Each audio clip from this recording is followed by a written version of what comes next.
Welcome back to my diet and pain video series. Let's talk about shoulder pain. My first considerations with chronic or recurrent shoulder pain and injuries, outside of the bones, muscles, and ligaments, from a functional health perspective, are brain health, immune stress from food allergies and food sensitivities, and blood sugar stability. Please keep in mind all of the info that we discussed about stress and how it impacts our ability to heal and stabilize joints. When it comes to the shoulders, one of the primary areas of concern is related to stress on the brain. This is commonly related to prolonged stress responses. Prolonged stress changes blood flow patterns to the brain and hijacks normal hormone regulation by the brain to deal with the prolonged stress at the expense of other body systems. These adaptations are normal in the short term, but when prolonged, it may affect muscles related to the shoulder, particularly muscles on the back of the shoulder and those related to the rotator cuff.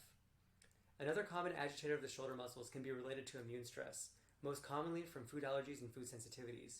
When proteins in certain foods react with specific parts of our immune system, it can create reactions commonly known as food allergies and food sensitivities. With the low back and knees, common sources are wheat and dairy proteins. With the shoulders, we would consider proteins found in corn and soy due to their impact on the muscles that prevent arm drop, as well as the muscles that raise and rotate the arm.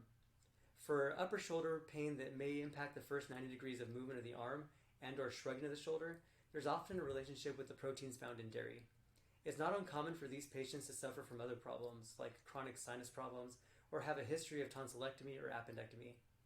With food allergies and sensitivities, avoidance is the first step, followed by reduction of the inflammatory processes related to the immune response. Stress caused by under or overeating, which causes fluctuations in blood sugar that create inflammation and internal adaptive responses to stabilize the blood sugar, may also have a negative impact on the function of the shoulder muscles, in particular the muscles that stabilize the scapula, as well as the anterior shoulder muscles.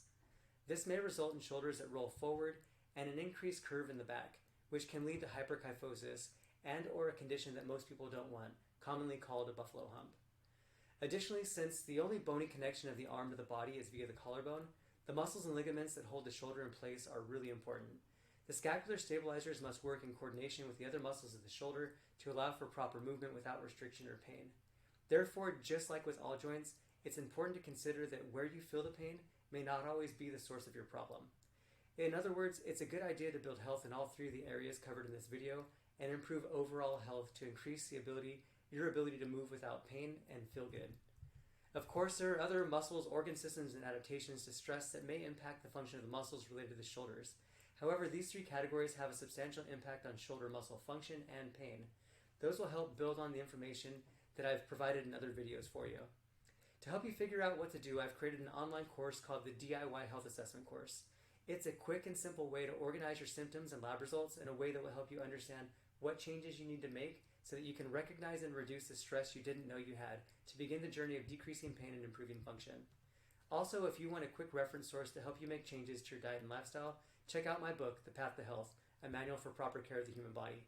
Thank you for your time, and I hope this information helps broaden your perspective on how diet and lifestyle impact your pain, your ability to heal, and that it helps you get on your path to health. I'm Dr. Richard L. Robles. Thank you.